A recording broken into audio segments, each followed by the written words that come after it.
Hello everybody and welcome to what is our latest version of ranking all of the series and movies of Star Trek. I encourage you, before going on with this video, go and have a look at the original article that was written by our wonderful contributor Marcus Fry, because I have disagreed with some of their rankings. However, I am not the definitive person, nor are they the definitive person, nor are any of us, because at the end of the day, aren't these things all subjective? No. So go and watch my list. You're all awesome. With that in mind, I am Sean Ferrick for Trek Culture, and here is every film and TV series ranked from worst to best.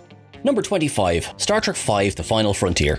Okay, this one is probably low-hanging fruit. Make sure that you go and check out the list of breakdowns that we've done for the 20 things you didn't know about these films, because Star Trek V is actually a fairly fascinating thing overall. The problem is that unfortunately, the whole is not better than the sum of its parts. While there are some wonderful scenes in the film, including the campfire scenes and the absolutely devastating scene between McCoy and his father, unfortunately, the whole affair just doesn't really work when you get to the end of it. Hampered as well by poor special effects and some interesting directing decisions, Star Trek V does tend to bottom out on most of these lists. Number 24, Star Trek Into Darkness.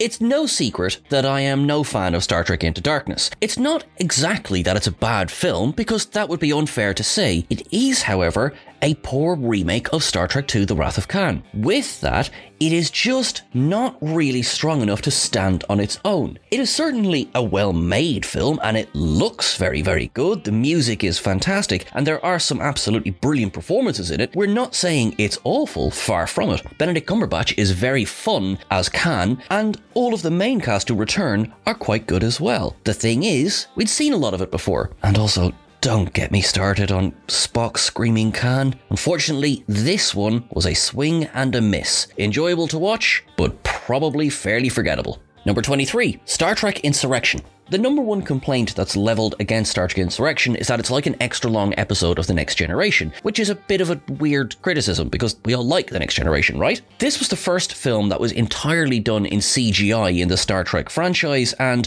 some moments look fantastic, others unfortunately haven't aged as well. Thus is the nature of the industry. The story itself is kind of a rehash of some of the ones that have been done in Star Trek before, but it's perfectly inoffensive. It's just low stakes and nothing really very much happens. Great to see the Riker maneuver though, which is clearly the standout part of the film.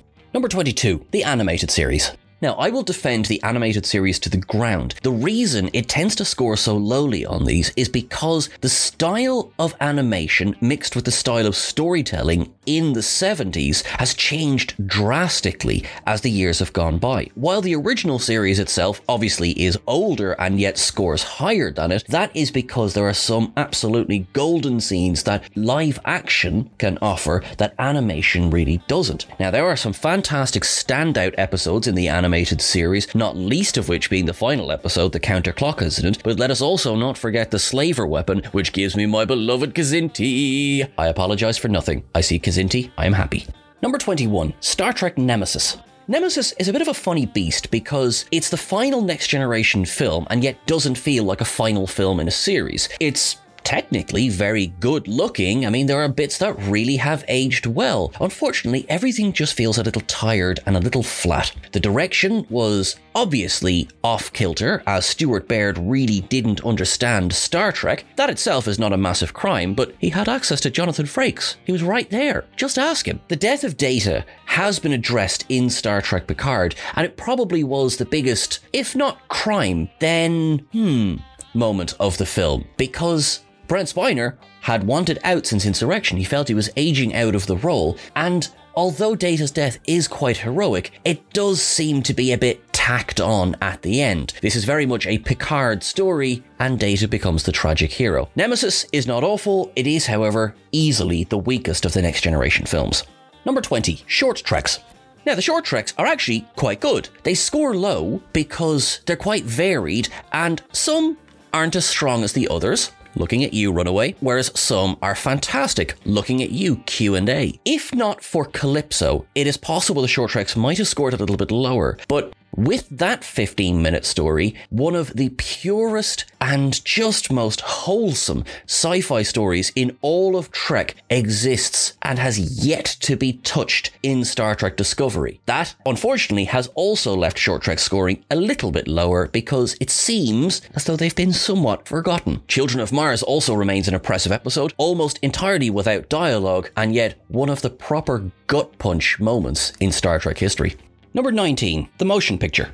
Star Trek: The Motion Picture was released in 1979 as effectively a direct response to the popularity of Star Wars. At the time, it was somewhat rushed into the theaters. Color grading wasn't finished, some of the direction was a bit all over the place, and pre-production really was crammed into a very short space of time. Now, thankfully, very recently, the 4K Director's Edition remaster has been released, and the motion picture finally looks the way it is meant to look. The pacing of the film still is off, that is true. It simply is the case that not an awful lot happens. This would of course be rectified with the following film, and yet there is something special about the motion picture. From the inclusion of that fantastic Jerry Goldsmith score, to the new Klingon Katinga class battlecruisers, to the creation of a new life form with the joining of Ilea and Decker. The motion picture may not be the most exciting of Star Trek films, and yet it still remains a compelling watch. Number 18, Star Trek Picard. Now, at the time of recording, this is based off the first and second seasons of Star Trek Picard, as the third season has yet to air. In those two seasons, we see a show that quickly tries to find its feet, stumbles a little bit, and is hamstrung very clearly by a second season that had a great beginning, a meandering middle, and a fairly strong end. The aged version of Captain Jean-Luc Picard is a compelling character, as are the characters who join him on his task. Rios, Raffi, Jurati, Elnor, and Soji are all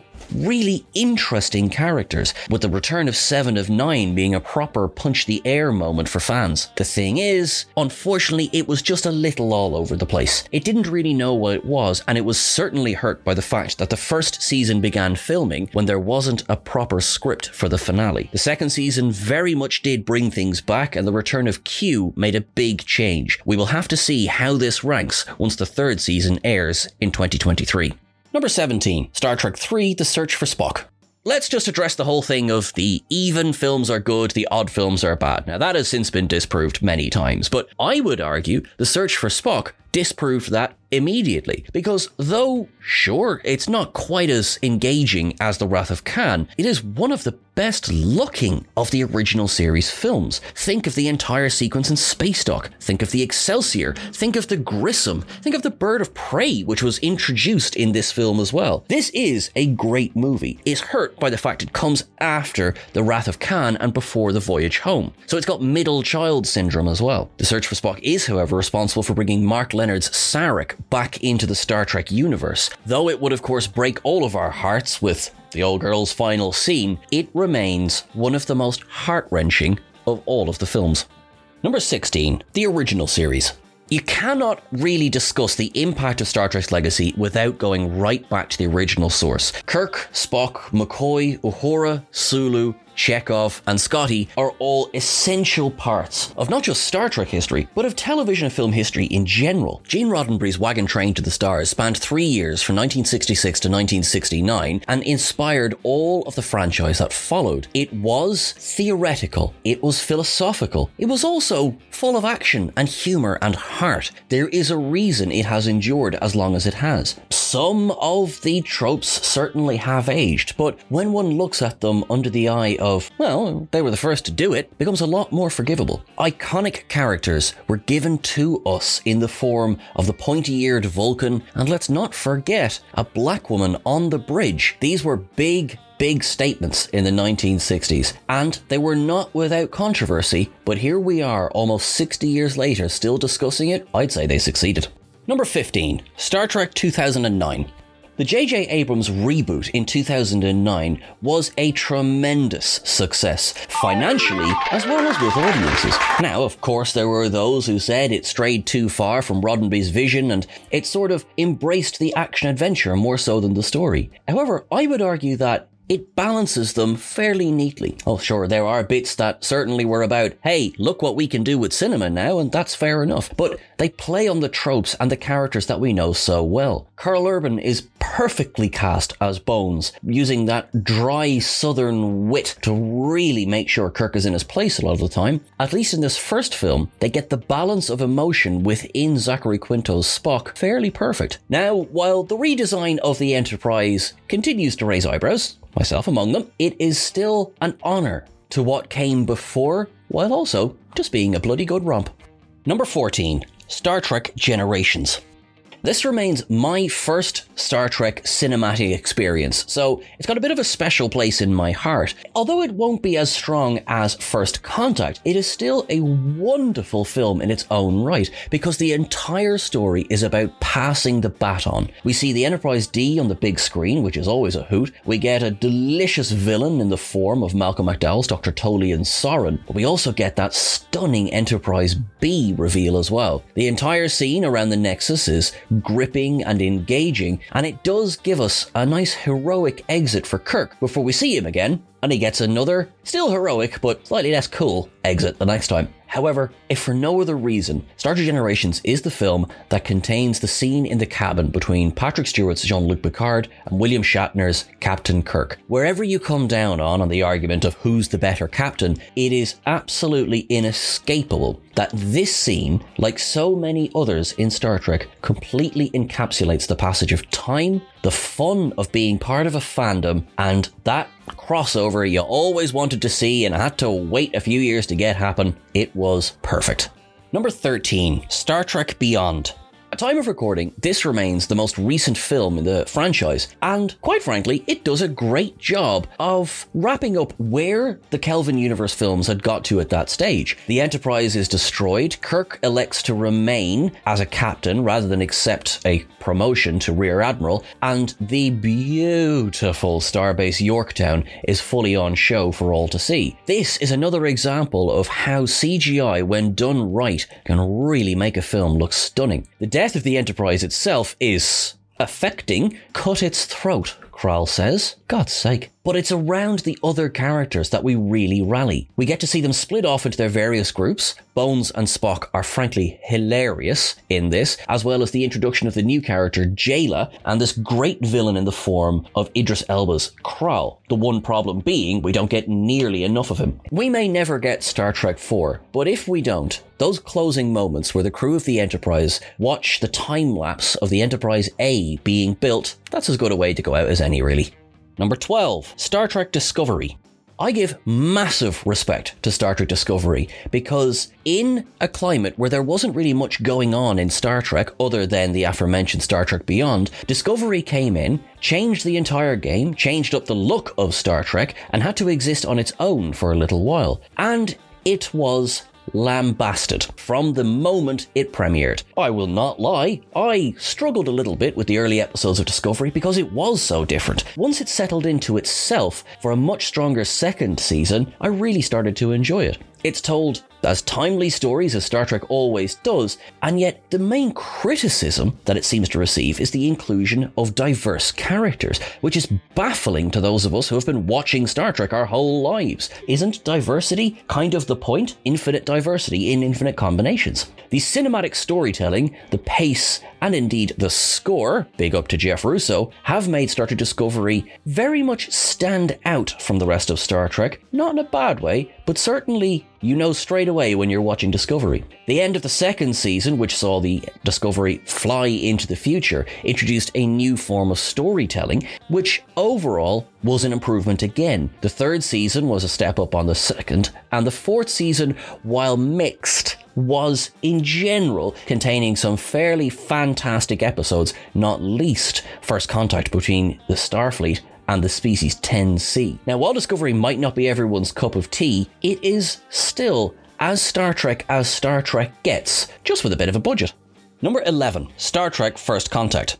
Easily the best of the Next Generation era films, this is also the darkest, much darker even than Nemesis, which sees Data killed. First Contact sees the return of the Borg and their first appearance on the big screen, and quite frankly, I remember in 1996 looking at the screen and myself. They were scary. Properly scary. Their redesign was to do away with their cheap look of TNG with the tubing and other plastic bits. Now I say cheap, I loved it, but yes. The score with returning composer Jerry Goldsmith was powerful, that opening montage being just stunning, and Alice Krieg's guest turn as the Borg Queen is still nightmare-inducing. However, it's the inclusion of the characters of Zefram Cochrane and Lily Sloan that really make this film stand out. Alfred Woodyard, for example, is incredible facing off against Patrick Stewart in that scene in the observation lounge. You know which scene I'm talking about. Star Trek First Contact was an absolute triumph in 1996 and remains one of the best Star Trek films ever released.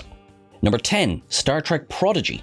Star Trek Prodigy was, in a word, a surprise. This was originally billed as going to be the younger audience's entrance to Star Trek, and yet it would not be fair to say that this is Star Trek Light or Star Trek for kids. The first season, which was seen split into 3 pieces, with the first 5 episodes airing, then a break, then the next 5, then another break, with the final 10 airing in the latter half of 2022, actually shows one of the stronger first seasons of Star Trek overall. The inclusion of new characters like Dal, Murph, and Zero, as well as returning characters like Janeway and Chakotay, have shown legacy fans there's something to enjoy in this, with new fans having a way to come into Star Trek without having to get too lost in the lore. Like any show, took a couple of episodes to get settled, but visually, this is easily one of the most stunning Star Treks we've ever seen. The music is beautiful, the theme is incredible, and the Protostar is a ship that I want to borrow. Number 9, Star Trek Enterprise. The 5th live-action Star Trek series came at a time when Star Trek was getting tired, and that has always hindered Enterprise from its release to today. Now, thankfully, it has been reassessed as time has gone by, once more energy had been infused into the franchise. It was very much a rehash of some of the things that had made Star Trek work. While not copying what had come before, audiences were beginning to move on at this point. It aired in the weeks after the 9/11 attacks, and was then trying to show this sunny optimism that the world simply didn't feel at the time. This would be reflected in storytelling as it went into the 3rd season, with the Xindi attack being a very obvious parallel to the 9/11 attacks. The show was unfortunately cancelled at the end of its 4th season, which meant we didn't really get a proper goodbye from the crew of Enterprise. The final episode has long been decried as a great piece of shit. It is a disservice to the show that the final story didn't feature any of the original characters and only their holographic counterparts. Don't forget to check out our video on why there should be a 5th season of Enterprise, where we go into it with slightly more detail. But for all of the badness and for all of the bad feeling, Enterprise did do a lot right. It took the origin of Starfleet and the Federation and gave us more filler story there. It gave us really strong characters in the form of T'Pol, Trip, and Archer, while it is fair to say some of the others did pale in the background. There are some truly incredible standout episodes, Regeneration in fact being the episode that finally made the Borg scary again. But it really was that Xindi arc that helped Enterprise truly stand out on its own. A season-long serialized story. It won't win any new viewers, but it will absolutely hold you to the show if you've been there from the beginning. Number 8, Star Trek II, The Wrath of Khan. In 1982, Nicholas Meyer delivered an absolute blinder. The motion picture, while successful enough to guarantee a sequel, hadn't really lit critics on fire when it came to Star Trek as a film franchise. The animated series had come and gone years before, so really, there wasn't an awful lot left to lose. So, let's kill Spock. And so they did. And then they brought him back again. Thank goodness. The star turn is, of course, Ricardo Montalban's return as Khan. Though he and Kirk never share the screen together, they remain 2 of the cinematic greats when it comes to rivalry. A very young Kirstie Alley was introduced as Lieutenant Savick, along with Merritt Buttrick as David, Kirk's son, along with B.B. Bush as Dr. Carol Marcus. The Wrath of Khan has been covered to death on this channel, so do make sure that you check out our list of 20 things you didn't know about The Wrath of Khan. It is a supremely interesting film, and for many people, it is the jumping off point for the Star Trek film franchise. Quite frankly, it really is that good. Number 7, Star Trek VI, The Undiscovered Country. However, in my opinion, this one is better. And I don't mind saying that because pretty much most of the creative team from Wrath of Khan came along to make this one. The Undiscovered Country is a Star Trek's version of the Berlin Wall coming down in space. The Klingons had long been the stand-in for the Russians in Star Trek, and here it was depicted that they would begin their tentative move toward peace treaties at the infamous Camp Khitomer. Kirk and McCoy are framed for the assassination of Chancellor Gorkin. We get those beautiful panning shots of the Enterprise A and the Katinga class IKS Gorkin, not to mention the bird of prey that can fire while cloaked. Surely not. We see the return of the Excelsior and the introduction of the Praxis wave. The Undiscovered Country is Star Trek for grown-ups. It is a clever, tense, mature film that deals with the aging cast front and center. It deals with the espionage and the backstabbing that's going on, and it is, in general, one of the greatest stories that Star Trek has ever told. 6. Star Trek Voyager. Captain Catherine Janeway is one of the greatest characters in Star Trek, not just because of how she's played by Kate Mulgrew, but also what those mean producers just kept putting that captain through. With the setting of being in the Delta Quadrant, Janeway is given the very unenviable task of keeping Starfleet morality alive in a completely separate part of space without any guarantee of ever getting the ship home again. The first couple of seasons of Voyager are a bit rocky, as is usually the case in Star Trek. Caretaker is a solid pilot, one that builds directly from the pilot of Deep Space Nine, which we will discuss in a few moments. Overall, Voyager did well. It did suffer as it went towards the end of its run by concentrating too much on several characters and ignoring the others. Looking at you, 7 of 9, not looking at you, Chakotay. The finale was rushed, but was still quite a fun way of summing up Voyager overall. It could have probably gone for another season, but if that's all the Voyager we ever get, it's safe to say wasn't too bad. Well done, Voyager. Well done. Number 5. Star Trek Strange New Worlds. This was a shock, a pleasant one to be sure. It went back to that episodic style of Star Trek that really is probably the best to suit this style of storytelling. Anson Mount is wonderful as Captain Pike, but also everyone in that first season was pretty wonderful, with a special shout out to Jess Bush as Christine Chapel. Chapel had of course originated in Star Trek the original series, but well, to be honest, she was kind of a cardboard cutout in that show, whereas here, she's a fully realised, fairly badass character. There have been some laughs, there have been some tears, there have been some genuine scares as well, and with only one season under its belt so far, it is frankly shocking how strong Strange New Worlds is. It has benefited massively from the soundtrack, from the visuals, to the acting itself. We are loving Strange New Worlds, and we are very, very excited to see where it's going to go. Number 4. Star Trek IV: The Voyage Home, aka the one with the whales. This is it. It's easily my favourite Star Trek film. It's fun. It's light. It's both Star Trek and it's modern day. Well, modern day for 1986, I should add. It's also got nuclear vessels. While it was a very obvious message about look after the environment and look after wildlife, it isn't done too badly in that you don't feel like Leonard Nimoy is beating you over the head with the message, even though he very clearly is. But that's quite alright because we love George and Gracie. Everyone gets something fun to do here. Everyone is fantastic in this film. Everyone knocks it out of the park. Catherine Hicks really is wonderful as Gillian Taylor, and that scene at the end, which shows off the Enterprise A for the first time, is a constantly emotional scene for me. Star Trek: The Voyage Home is the most fun film of them all, and if you haven't seen it, go and watch it now. Do yourself a favour. Number 3. Star Trek Lower Decks. Lower Decks is hilarious, it's quite sweet, there are some moments which are quite dark, but it definitely does stick closer to the comedy side of things. Lower Decks is a love letter to Star Trek by Star Trek fans. That could be itself shooting itself in the foot because every single episode, as you will know if you watch our ups and downs, is crammed full of Easter eggs. And I mean, it's a lot of fun. It can, I guess, be somewhat off-putting to new fans. It does, however, manage to balance the tone. While some shows like Star Trek Prodigy probably would be a better entry point for brand new fans of the franchise, Lower Decks manages to keep the humour enough that you know what's going on without possibly understanding all of the references. It also remains the show which revisited Deep Space Nine, and quite frankly, that was always going to make it score very highly on this list. I don't make Ferrick's rule, I merely enforce it. Number 2. Star Trek: The Next Generation.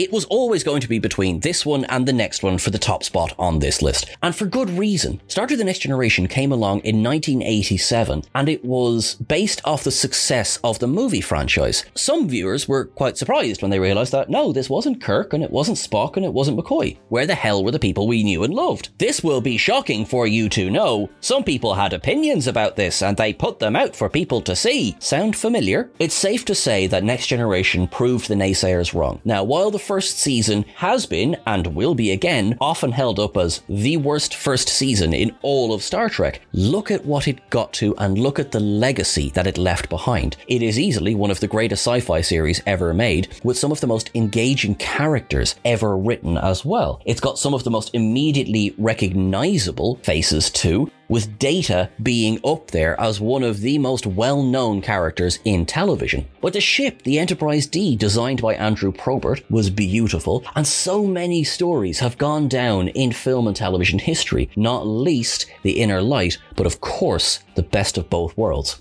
The Next Generation is generally always going to be the one that people look to when it comes to exploring philosophy and the meaning of life. Episodes like The Chase try and explain away while a lot of the aliens in Star Trek look the same, but it does so in such a way that makes people believe that maybe there is a reason behind all of these things that happen. The finale, All Good Things, is, in our opinion, the best finale of Star Trek to date. The Next Generation was and remains peak Star Trek, only to be tapped out by one other series. Number 1. Star Trek Deep Space Nine.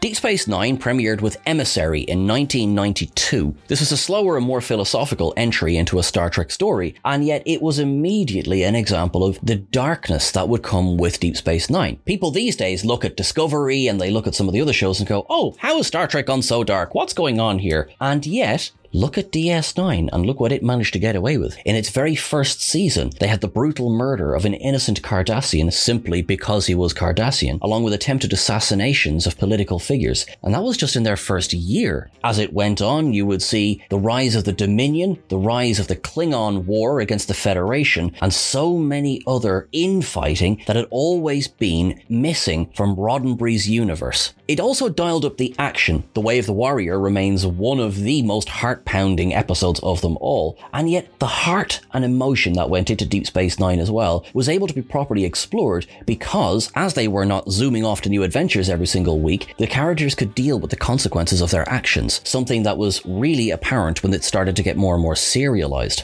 The 7th season featured a 10-episode arc which saw the end of the Dominion War and the breakup of this family and the ascension of Sisko to being a god, as you do. Some of the best villainous characters appeared in Star Trek Deep Space Nine. Hello Gul Dukat, hello Kai Wynn. Of course, we would be remiss not to mention the wonderful, the amazing, the enigmatic Garak. Deep Space Nine, thanks to its incredible writing, fantastic direction, and really fantastic shots as well, is the top tier Star Trek for this list, and we hope you agree. Thank you so much for listening. Don't forget to check us out over on Twitter at Trek Culture. You can catch myself at Sean Ferrick and all the various socials as well. Don't forget to go back to the original article that was written by the wonderful Marcus Fry and check out their rankings as well. See if you agree or disagree. Let us know in the comments below. Whatever you do until I see you again, make sure that you have a good week. Make sure that you live long and prosper. Our friends in Ukraine, stay strong. Our friends in Iran, you are incredible. Everyone, look after yourselves. Make it so.